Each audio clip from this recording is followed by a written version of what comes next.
Welcome, everyone, to Validating Supply Chain Threats and Risk, a Strategic Approach. I am Paul Asadorian, the Principal Security Evangelist for Eclipsium.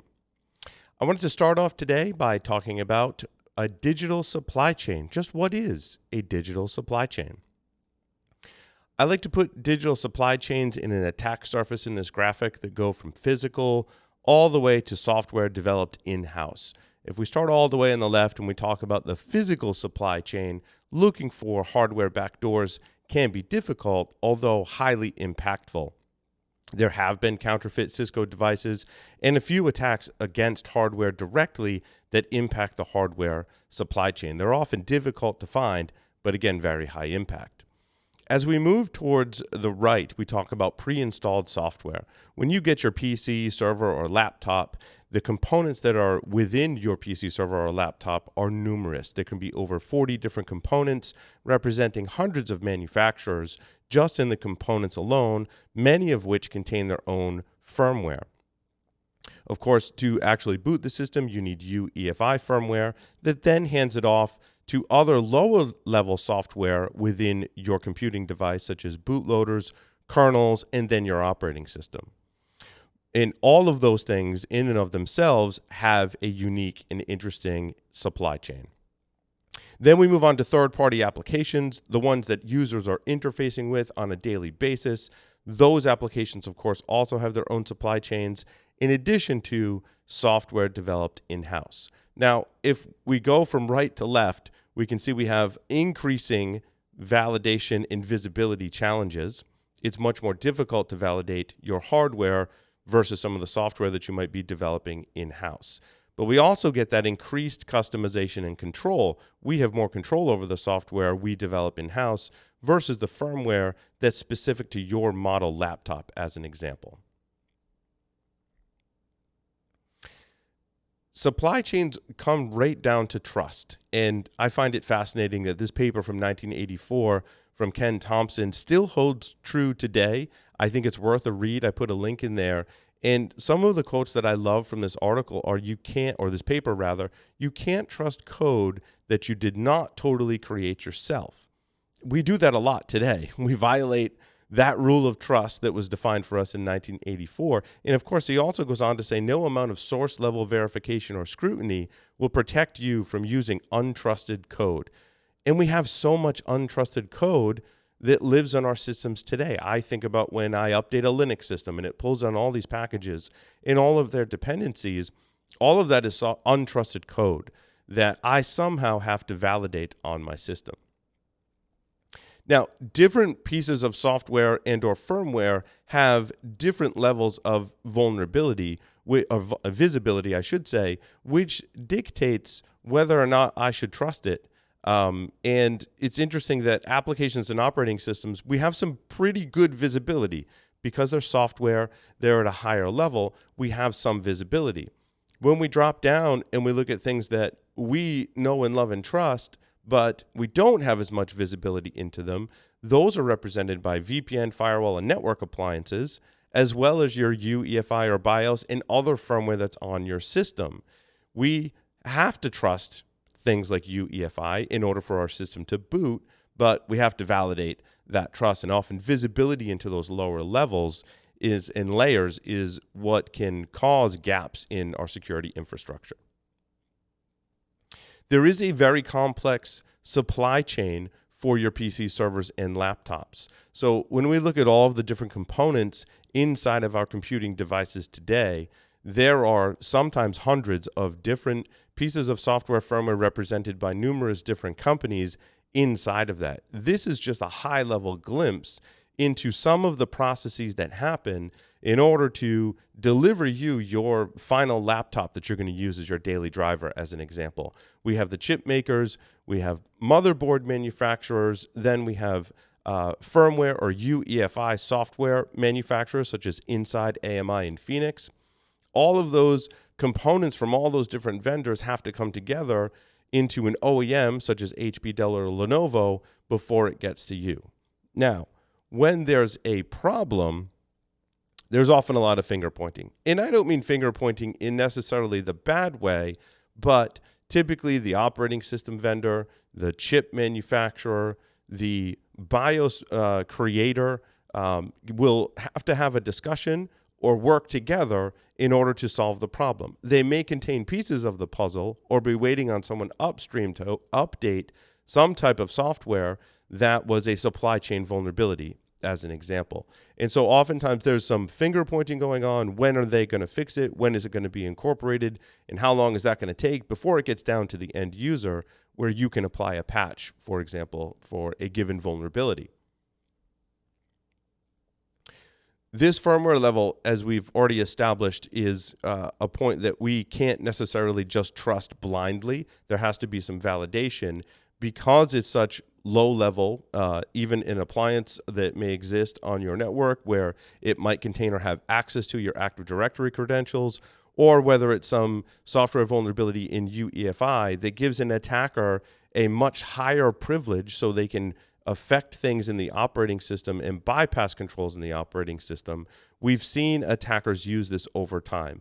This is a timeline that we put together, and there are newer ones as well, but this timeline represents malware families that have incorporated UEFI specific vulnerabilities in an attempt to get that pre-operating system execution to certainly undermine all of your other security controls on your PC servers and laptops, in addition to maintaining persistence, and also have the ability to destroy or cause behave in a destructive manner to cause outages. Some of these known threats, such as Black Lotus, take advantage of the secure boot process and that trust hierarchy where previous software was trusted, should not still be trusted, but a revocation list hasn't been updated, as an example.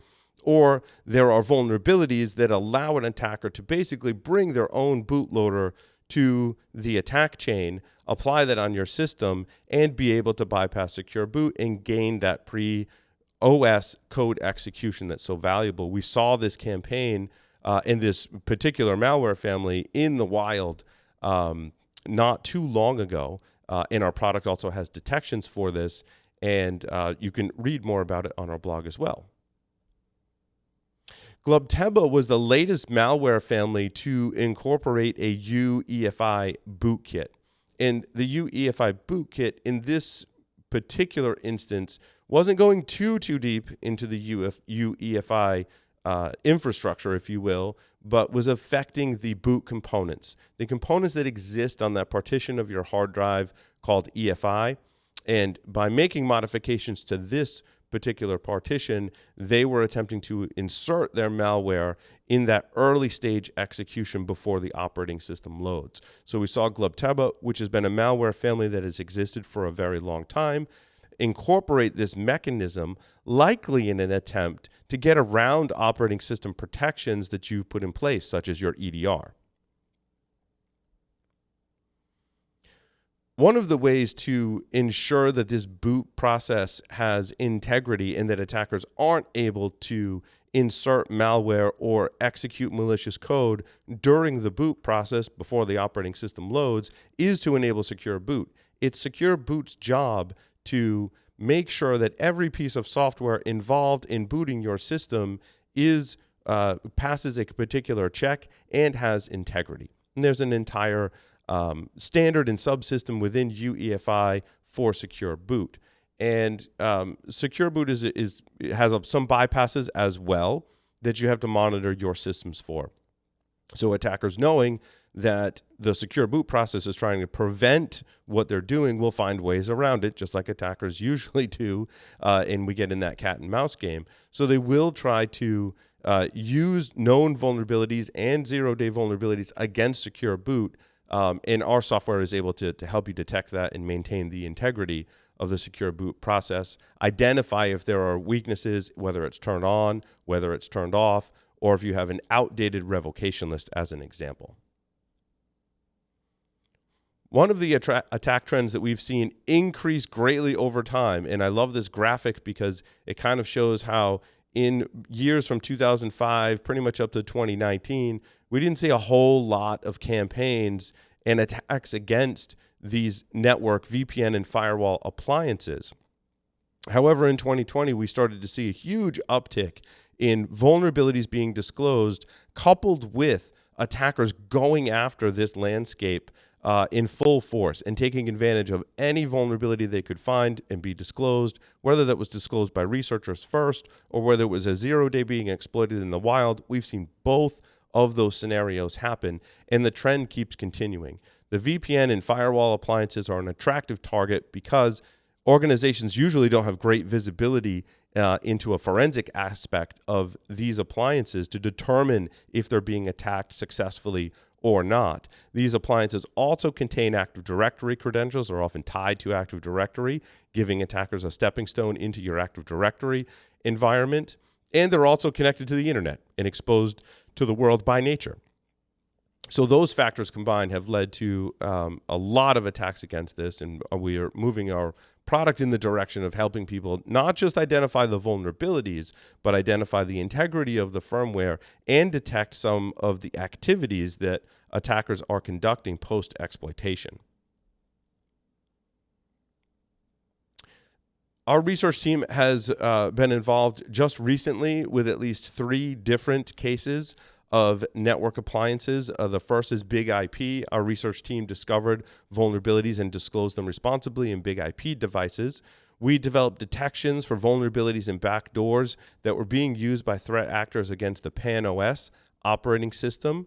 And Zixel was one of the more recent ones as well. Our research team uncovered a vulnerability. This one was interesting. There was no CVE issued for this vulnerability. We proved it was a vulnerability and it was exploitable. The vendor in this case made the decision to remove that functionality, that entire software that included this vulnerability, remove that from future releases. So if you're on a Zixel platform, make sure that you update to the latest versions, as there have been active threat actors taking advantage of vulnerabilities in particularly Zixel firewalls. So make sure that you're on the latest versions, because oftentimes the vendors don't necessarily assign a CVE for every single issue. So making sure that you're up to date is a way to stay ahead. So how do we minimize these supply chain risks? And I think this kind of goes on a scale of you create everything yourself, and I relate this to coffee. Like, do I grow my own coffee plant and grow my own beans and harvest them myself and roast them and the whole process? Or do I do nothing and do no verification and just trust the process completely, and I walk into a convenience store and I grab a pre-bottled coffee frappuccino, just trusting that the processes in place to ensure that that is safe have actually been followed? Now, most of us will land somewhere in the middle. We're going to verify and then trust, make attackers' lives more difficult, and do something in between. Not create everything ourselves, but do some of the processes ourselves, certainly the verification process, but not completely blindly trust and just take things off the shelf. So I think somewhere in the middle is where our verification steps need to live, in between these two extremes. And how do we do that? Your supply chain security strategy should really incorporate 3 different aspects. First is identify. I mentioned those PC servers and laptops that contain all those components. You have to know what you have. You have to know about all of the assets that you have and all of their subcomponents, hardware, firmware, and software, in order to deal with the threats and vulnerabilities that are out there and respond. It's difficult to perform incident response if you don't know what you have. If something comes along and says, hey, there's a vulnerability in this TPM chip, well, do I have that TPM chip? Is it enabled? How is it being used? Our product helps you identify those things across the board. Verify is what you have, good or bad. Is the firmware and or software on your systems, does it contain integrity? Is it what the manufacturer intended, or has an attacker put a backdoor inside of it? So that verification process extends all the way to revocation lists, certificates. If there is a certificate that leaked, you need to know if you've got that leaked certificate, so which systems need to have their certificate chains updated, for example. Fortify has something gone from good to bad? How do I know if something has gone from good to bad? And also in Fortify as well is the remediation part, which is usually applying some type of firmware update. which, as we all know, we've been kind of scarred in our past applying firmware updates. But typically, for lower level components, updating firmware, applying updates to your operating system to update things like bootloaders and revocation lists is part of your fortification process. So our platform offers this visibility on each of the devices, allowing you to basically look inside of them and know what you're running and understand all of the components inside most computing devices, right? We've got a UEFI and or BIOS. We've got a processor and chipset. We've got manageability engines, and this exists not just in Intel's platform, but AMD's as well with PSP. These are built into the CPU and the chipset that it allows for manageability. Now, some of that manageability is for the system itself, right? Other parts of that manageability are to allow external people to manage that, to rebuild the system remotely, to reach out to it over the network, even though it's powered off. If it has a network connection, that manageability engine will still be there. That's really just firmware running inside of your system that has a very, very high level of access to all the components in your system, independent of the operating system. We also talk about things like bootloaders. Having visibility into things like bootloaders is super important, as attackers will often try to replace and or put code or exploit a vulnerability in a bootloader because that loads before the operating system. So knowing if your bootloader has been tampered with is one thing that our product does to maintain integrity on it. And I think it's super important to monitor for these changes as well. I do the same thing with UEFI. If my particular computing device does not have an update from the manufacturer, but the UEFI has changed, then I know an attacker probably has tampered with that. So monitoring these changes in key points in your system is crucial to maintaining supply chain security. The risk and threat details are available for each component. So we talk about not just vulnerabilities, but integrity as well. Has it changed? Is it different from the manufacturer? Is it different from yesterday? Are two different questions that we can answer. In addition to enumerating vulnerabilities, also included in that is identifying if a revocation list, for example, is out of date, or if there's a certificate that may have been compromised in use on one of your systems. So all of these are part of the risk and threat identification. One thing that we built into our system is this replication of the knowledge and tooling that's used by our research team. Discovering vulnerabilities and threats inside of all of these components is a daunting task. And so one of the things that we've built into our system is something called Automata. And Automata is essentially that automated process that analyzes firmware on your systems on the back end and does these tasks in an automated manner, such things as extracting the firmware, looking for signatures on the firmware. Is it bad certificate inside of it, or is the signature not match what it should? We also do disassembly, decompilation, and emulation in an attempt to look for vulnerabilities that we may not know about yet. So for zero-day vulnerabilities. So far, we've discovered zero-day vulnerabilities in HP's UEFI implementation, and there's more to come. So this automated engine is hopefully identifying these vulnerabilities, disclosing them, getting them fixed before they become a threat to your environment. The final thing is device updates. I mentioned how we don't like to update firmware because we've been scarred at some point in our IT security careers in the past, or maybe just our IT careers. So for certain platforms, we do the hard work in this process, which is I've got this particular firmware, then I have to go find where's the latest version of that firmware, and is there an update for it? And if there's an update for it, is the right update for my platform? And then how do I apply that particular update? Some of the platforms we support, we do this for you, which is a huge time saver, just saving all of that research. It allows you to use one platform as opposed to 15 different platforms for all the different various computing platforms in your environment. So it's a nice feature that helps you apply these firmware updates within your environment. Thanks, everyone, for tuning into the presentation today. You can find previous webinars and demos on our YouTube channel. You can visit our website at eclipsium.com and sign up for a demo. And you can also tune into our regular podcast called Below the Surface at eclipsium.com/podcast. Thank you.